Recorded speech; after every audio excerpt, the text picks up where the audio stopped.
Exatamente, porque também temos aqui uma outra história.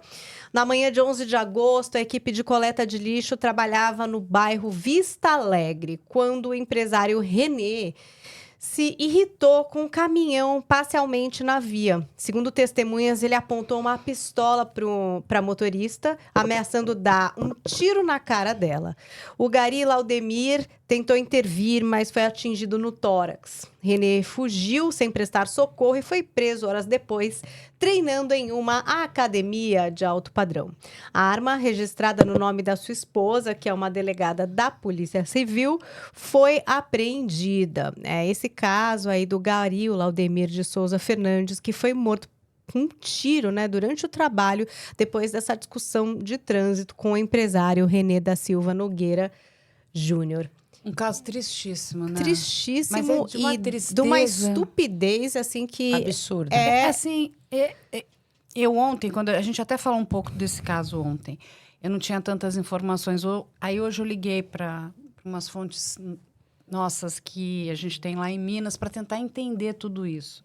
É tão bizarra a história toda, porque, assim, em nenhum momento ninguém agrediu esse homem. O caminhão de lixo, que está fazendo a coleta de lixo, está passando ali, né, para limpar a via pública, né, para que, inclusive, nós tenhamos proteção de higiene, né, levando isso. Como eles estão trabalhando. Quando viu um carro vindo na direção contrária, eles puxaram o caminhão para o carro poder passar.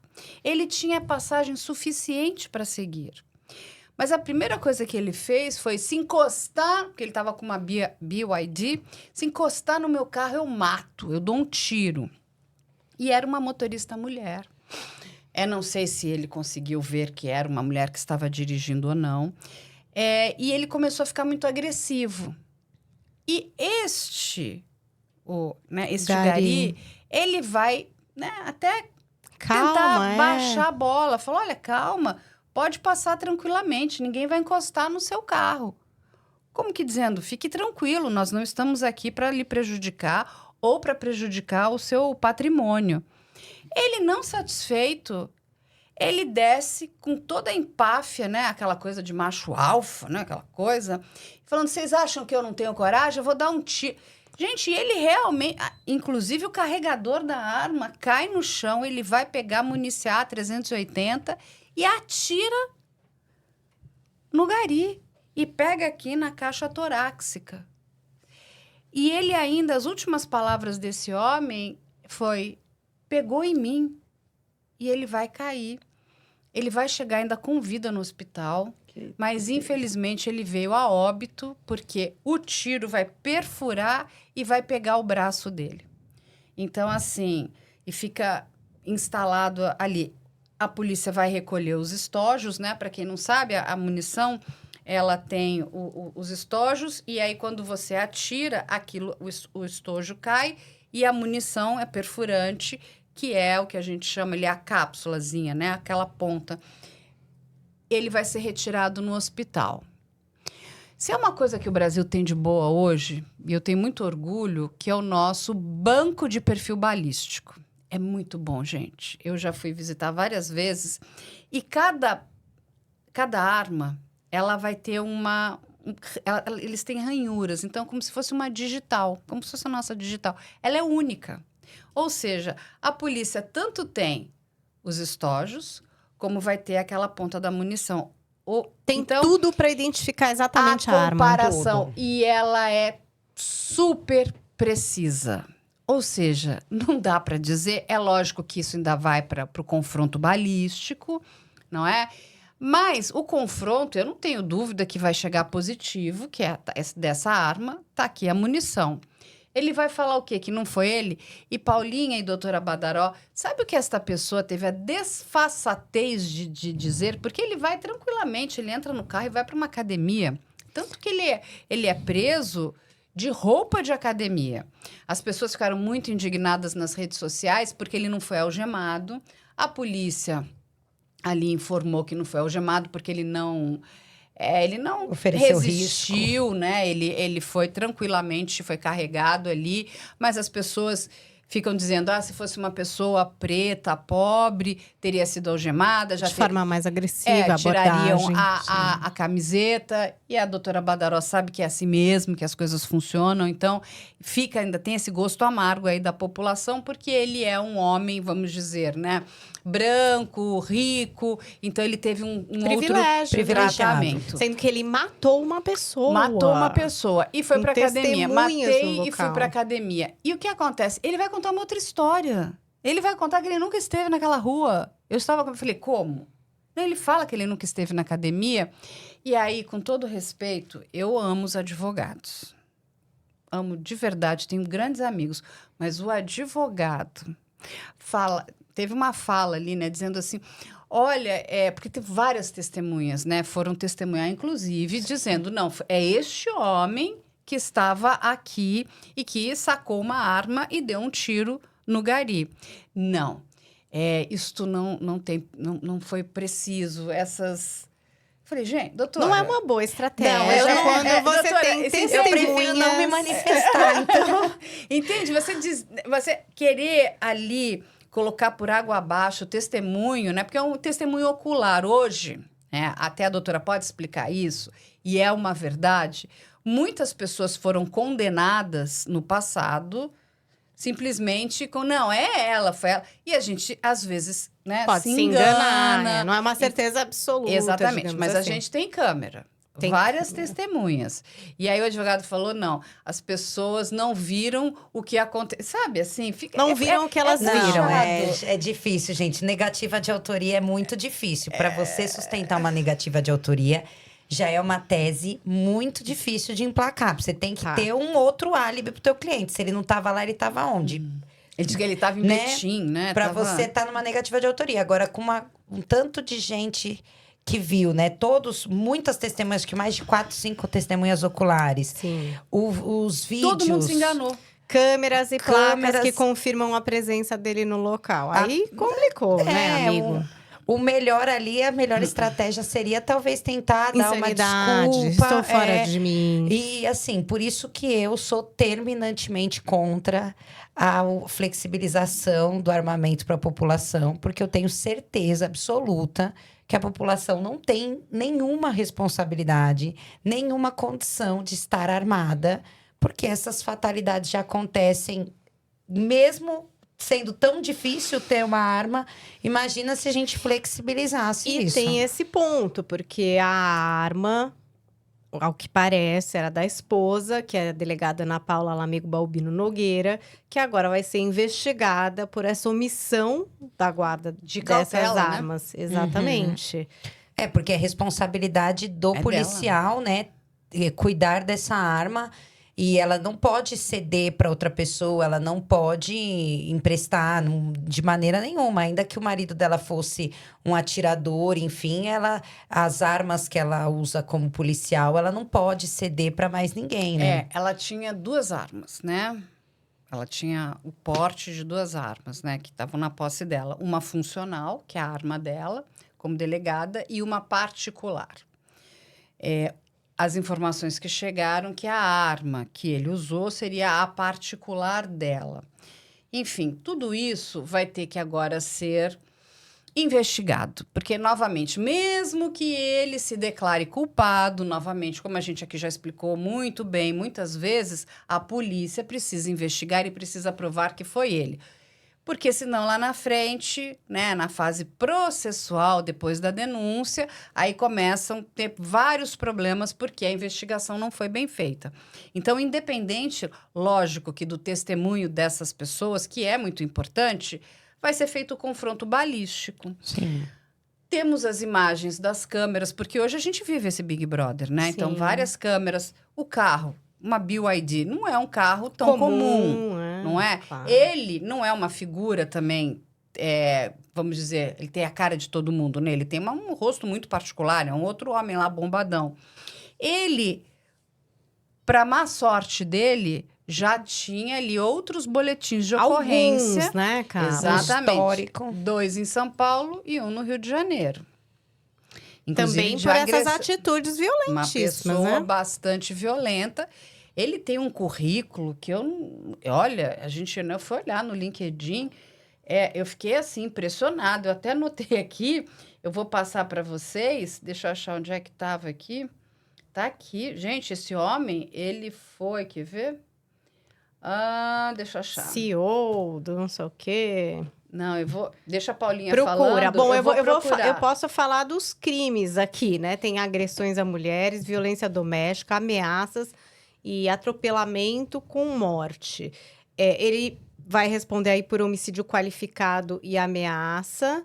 E a defesa nega a participação no crime, mas a polícia pede essa prisão preventiva, porque também tem essa história de entenderem que ele é um cara violento, né? Ele preso em flagrante delito, ele foi preso em flagrante pelo crime de homicídio qualificado pelo motivo fútil, porque estamos diante de uma briga de trânsito, Do nada. Totalmente fútil a questão, e o recurso que dificultou a defesa da vítima, até porque a vítima estava ali trabalhando, desarmada e tomou um tiro nesse contexto, infelizmente. Olha o currículo dele. Vamos lá.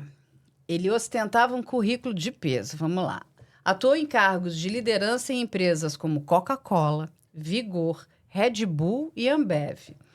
E ele se apresentava no LinkedIn, né? Se apresenta como especialista em transformar empresas e acelerar resultados, com formação acadêmica pela PUC-Rio, FGV, IBMEC, USP, ESPM e cursos em Harvard. Bom... Caraca, meu!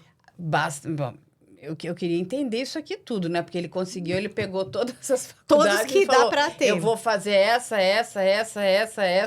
Acho que ele não tem nem idade pra ter feito tudo isso. Enfim. Tô zoando, gente. Eu tô brincando, mas é trágico. Eu trouxe porque eu achei um tanto quanto... Peculiar, porque, né, ele fez todas. Muita graduação e muito crime aqui, parece. E muito pouca inteligência emocional. E inteligência... Porque ele diz que ele tem um QI alto, né? Um coeficiente de inteligência, mas o coeficiente emocional dele é baixíssimo. O de adaptação é mais baixo ainda, porque ele não consegue, né, se adaptar ali num momento, inclusive onde a pessoa fala, não, o senhor pode passar, tá tudo bem, ninguém vai arranhar seu carro. A pessoa aí demonstra o seu coeficiente emocional, que é completamente descontrolado. Completamente. E fala, o que é? Tá achando que eu não vou te dar um... E ele vai lá e atira, e mata uma pessoa. A banalidade da vida. Olha, Juru, a humanidade não deixa de me surpreender com essas coisas horríveis diariamente. Tem algumas perguntas aqui. O Sérgio Messias Pereira, ele queria saber o seguinte, ó. A família do Gari pode receber uma indenização por acidente de trabalho ou alguma coisa desse tipo, algum tipo de seguro? Aí também muita gente querendo entender se esse homem aí que acabou matando essa pessoa, esse pai de família, sei lá, alguém que de repente sustentava ali uma família, se ele pode ter que pagar uma indenização para essa família, ressarcir essa família de alguma forma. Eu entendo total responsabilidade e aí cabe processo para discutir essa responsabilidade, porque ele foi o autor do crime ali, né? A gente ainda está numa situação flagrancial, a polícia pediu pela conversão dessa prisão em flagrante por prisão preventiva, que era o que a Paulinha vinha explicando. Ele foi preso em flagrante, mas aí essa prisão precisa ser convertida em prisão preventiva, entendendo que ele preenche os requisitos autorizadores da prisão. E diante do crime aqui que ele cometeu, né? Que é um crime apenado com uma pena que vai caber um regime fechado lá na frente. Isso também é importante para definir a prisão preventiva. Agora, em relação à morte, cabe à família buscar, sim, essa reparação civil, né? Buscar via processo a indenização em relação a essa morte, porque ele é o responsável. Eu entendo que sim. A empresa ser responsabilizada também, tudo isso é questionável. Ele estava no exercício do trabalho. Eu acho que, assim, nesse momento, essa família precisa de um bom apoio jurídico, né? Também. Inclusive, porque ele estava, de fato, ali trabalhando. Sim. E aí, de quem é essa responsabilidade? A empresa tem responsabilização? Ela precisa também salvaguardar, né, a integridade dos seus funcionários que estão expostos ali na rua, aos perigos da rua, né? É muito triste isso. Eu, quando vi a esposa dele falando que... A família falando... Ele deu um beijo e falou, eu volto mais tarde. E nunca mais voltou. Me entregaram um caixão. Ou seja, e pelo quê? Né? Por nada. Nada. É uma inversão de valores, né? Ele preferiu o carro e tirou a vida de alguém. Eu vi um comentário na internet, ele acabou com a vida dele. Não, gente, ele não acabou com a vida dele, ele acabou com a liberdade dele. Mas ele acabou com a vida de uma outra pessoa, né? Sim, ele acabou com a vida de uma outra pessoa. Eu acho que mais do que... Ele acabou com a vida da família dele, né? Dessa mulher dele, enfim, não, dos da outros mulher, parentes. inclusive, muito, né? Porque o que estava fazendo ele com a arma da mulher dele? Agora. Que horas que ele saiu de casa, Exato. né? A investigação vai ele chegar anda armado, nisso, né? Ele andava armado o tempo todo? Ela tinha conhecimento disso? Assim, é assustador isso tudo, né? É muito. Olha, a Cris até perguntando se a família desse gari tem condições financeiras de bancar um advogado, um processo. Vai precisar de uma defensoria, né? A defensoria pública pode ajudar a família nessa hora. Ou por ser um caso midiático também, alguns escritórios aceitam fazer pro bono, né? Tem escritórios que fazem processos pro bono, mas a defensoria pública é a melhor opção para buscar, né? Esse auxílio caso não tenha condição. Inclusive, tem o próprio sindicato, né? Dos garis que veio a público.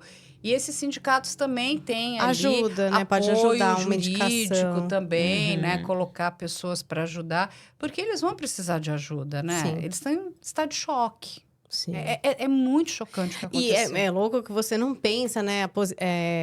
Poxa, essa posição de gari como uma profissão de alta periculosidade, que você possa ser vítima de uma violência como essa, né? Mas, Paulinha, veja louca. A quantidade de pessoas, né, agressivas. Eu, pelo menos, já vi muitas vezes com garis, né? Porque o caminhão de lixo é algo monstruoso, né? Então, ele ocupa espaço. Aí tem as pessoas estão sempre com pressa, aí buzina, não tem paciência. É aquela briga, né, com o... E assim, ninguém para pensar, fala, pô, essas pessoas estão trabalhando. Trabalhando com um bem social. Quem que vai recolher o lixo se não forem essas pessoas? Como você acha que o lixo vai embora, gente? Eu já vi uma quantidade de garis tão bem-humorados. Quem não se lembra dos garis, né? Na Sim, época no fim do carnaval. Na época de Ano Novo, estão lá, tá todo mundo se divertindo. É um trabalho tão e ele tá digno, lá abraçado com a vassoura, ainda tenta, sabe, fazer uma brincadeira. Então, assim... É uma profissão tão importante e a gente precisa respeitar esses profissionais. Nós precisamos muito deles. Sim. Então, assim, de novo, a gente tem uma coisa no Brasil muito esquisita, né? Da pessoa botar a mão na cintura e se achar superior, né? Tipo, saia porque você está me atrapalhando. Sinto muito, filho, você vai ter que esperar um pouquinho mais, né? É o que... E, sabe, gente, respira fundo. Pegar uma arma, é o que a doutora Badaró aqui falou. É insano. Eu também penso como você, as pessoas não têm maturidade para portar uma arma.